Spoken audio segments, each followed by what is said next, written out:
마침내 이정우의 안타가 터져 나왔습니다. 그러나 이날 경기의 진정한 명장면은 그의 안타가 기록된 직후부터 펼쳐졌다고 해도 과언이 아닙니다. 오랜 침묵에 마침표를 찍은 것은 그의 배트였으나 경기장 전체의 분위기를 장악한 것은 그의 또 다른 재능이었습니다.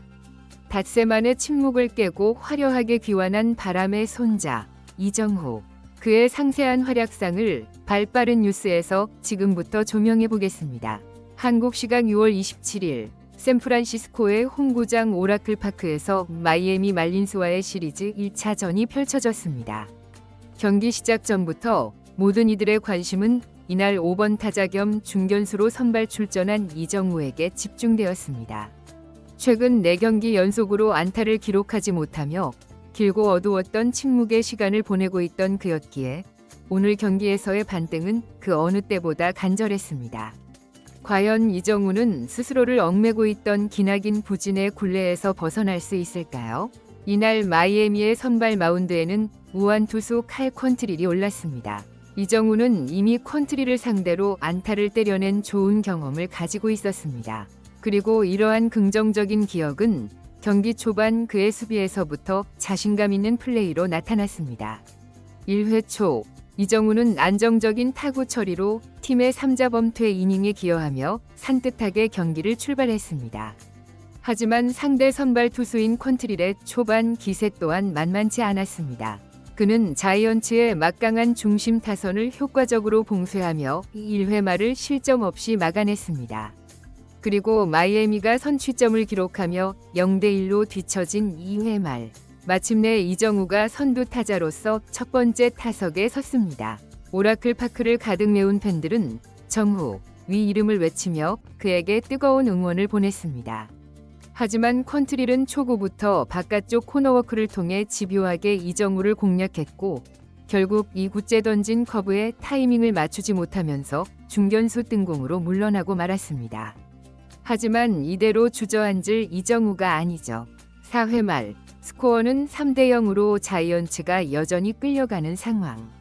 바로 앞선 타자가 찬물을 끼얹는 병살타로 물러나면서 자이언츠의 공격 흐름은 순식간에 2사주자 없는 상황으로 급변했습니다.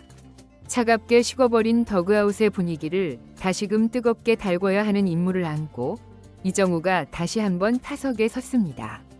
여전히 경기장을 울리는 팬들의 커다란 함성. 그는 이번에야말로 반드시 무언가를 보여줘야만 했습니다. 그러나 상대 투수 퀀트릴 역시 매우 노련했습니다. 그는 이정우의 타격 타이밍을 교란시키기 위해 첫 타석과 마찬가지로 매우 정교하고 까다로운 코스로 승부를 펼쳐왔습니다. 날카로운 커터가 바깥쪽 스트라이크 존에 정확하게 꽂혔고 뒤이어 던진 몸쪽을 깊숙이 찌르는 커터로 눈 깜짝할 사이에 투 스트라이크를 빼앗겼습니다. 투수가 가장 높은 곳을 점령한 타자에게는 절대적으로 불리한 볼 카운트. 오라클 파크에 잠시 무거운 침묵이 감돌았지만 이정우는 조금도 동요하지 않았습니다. 퀀트릴은 승부를 결정짓기 위해 낮게 떨어지는 스플리터를 고사하며 헛스윙을 노렸지만 이정우는 이 유인구에 더 이상 속지 않았습니다. 경이로운 집중력으로 공을 끝까지 지켜보며 이 손에 땀을 쥐게 하는 승부를 계속해서 이어나갔습니다. 그리고 4구째 퀀트릴의 마지막 선택은 힘으로 상대를 압도하는 시속 94마일의 강속구였습니다. 바로 그 순간 이정우의 배트가 예리하게 반응했고 타구는 투수의 몸에 맞고 굴절되며 행운이 깃든 내야 안타가 되었습니다. 비록 깨끗하게 외야로 뻗어나간 안타는 아니었지만 타구의 속도는 시속 101.3마일에 달하는 강력한 타격이었습니다. 바로 이것이 이정우가 가진 진정한 능력입니다. 완벽하게 잘 맞은 안타가 아니더라도 그 어떤 불리한 상황 속에서도 정확한 컨택을 통해 인플레이 타구를 만들어내는 힘. 이것이야말로 그를 다른 선수들과 차별화하는 특별한 재능입니다. 지난 닷새간 그를 괴롭혔던 4경기 연속 무안타라는 질긴 사슬을 마침내 스스로의 힘으로 끊어내는 감격스러운 순간이었습니다. 안타로 1루 베이스를 점유한 이정우. 이제 그의 빠른 발이 마운드 위의 투수 퀀트릴을 본격적으로 흔들기 시작합니다. 1루에 주자가 있다는 사실, 그 이상의 압박감을 선사합니다. 상대 투수와 포수는 그의 빠른 발을 계속해서 견제해야만 하며 이는 타자와의 승부에 온전히 집중할 수 없게 만드는 커다란 심리적 부담으로 작용하기 때문입니다.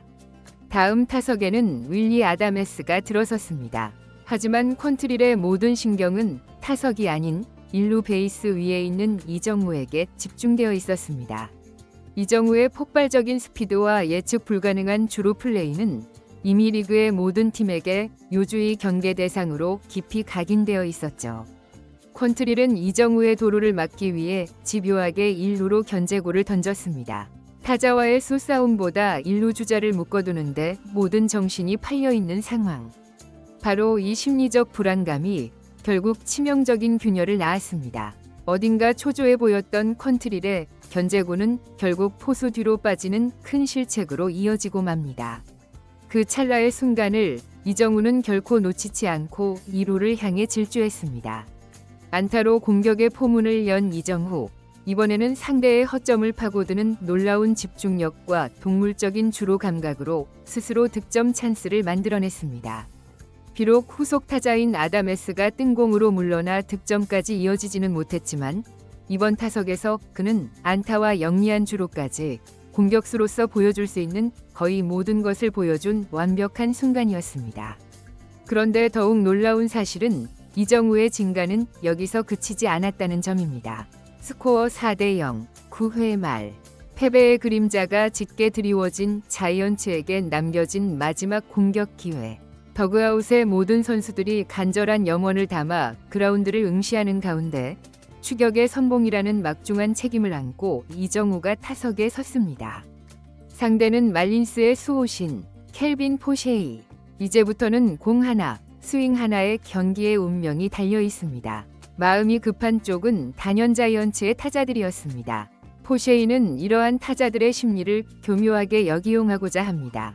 초구, 타자의 눈높이 근처로 형성되는 높은 커터를 던져 성급한 헛스윙을 이끌어내려 했습니다. 하지만 이정우는 조금의 미동도 보이지 않았습니다. 2구째, 비슷한 코스로 시속 95마일의 강속구가 날아들었지만 이정우의 배트는 여전히 굳건한 침묵을 지켰습니다. 상대의 전략에 결코 휘말리지 않고 본인이 공략할 수 없는 공은 미련 없이 걸러내면서 역으로 투수를 압박하는 노련한 모습입니다. 볼카운트가 불리하게 몰린 포셰이. 결국 3구째, 바깥쪽 가장 먼 코스를 찌르는 승부구를 던집니다. 하지만 이 공 역시 이정우의 날카로운 선구안을 피해갈 수는 없었습니다.